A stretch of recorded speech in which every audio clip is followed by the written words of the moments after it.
நமக்குன்னு நம்மக்கிட்ட பிடிச்ச ஒரு விஷயம் இருக்கும்ல. எனக்கு என்கிட்ட பிடிச்ச விஷயத்த பற்றி தான் சொல்லப் போகிறேன். ஒர்க் ஜாயின் பண்ண ஃபர்ஸ்ட் இயர் நிறைய தப்பு பண்ணியிருக்கேன். என்ன எடுக்கிறதுன்னு புரியாது, எப்படி எடுக்கிறதுன்னு புரியாது.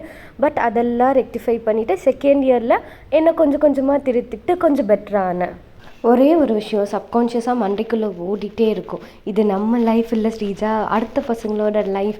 ஸோ சொல்லிக் கொடுக்குறத சரியாக சொல்லிக் கொடு, தப்பாக இருந்தால் அடுத்த கிளாஸில் ஒத்துட்டு ரெக்டிஃபை பண்ணிக்கோ, அது தப்பே இல்லை. ஏன்னா பசங்க ஒரு விஷயம் சொல்லுவாங்க, எங்கள் மேம் சொன்னால் அது கரெக்டாக தான் இருக்கும் அப்படின்னு. அந்த நம்பிக்கையை என்றைக்குமே கெடுத்துடக்கூடாது அப்படின்னு மனசில் நானே சொல்லிகிட்டே இருப்பேன்.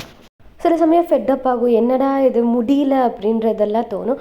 அப்போல்லாம் இந்த மாதிரி சாக்லேட் வாங்கி கொடுத்து என்னை நானே சமாதானப்படுத்திப்பேன். ஒன்றும் இல்லைடா அப்படின்னு சொல்லிட்டு. நான் ஸ்டூடெண்ட்டாக இருக்கிற போது கூட இவ்வளோ யோசிச்சதில்லை. பட் குழந்தைங்களுக்காக யோசிப்பேன். உடனே நான் எல்லாத்தையுமே வேகமாக கற்றுப்பேன்லாம் இல்லை. என்னோடய ப்ராசஸ் ரொம்ப ஸ்லோவாக தான் இருக்கும். கொஞ்சம் கொஞ்சமாக கற்றுட்டு ரெடி ஆயிடுவேன்.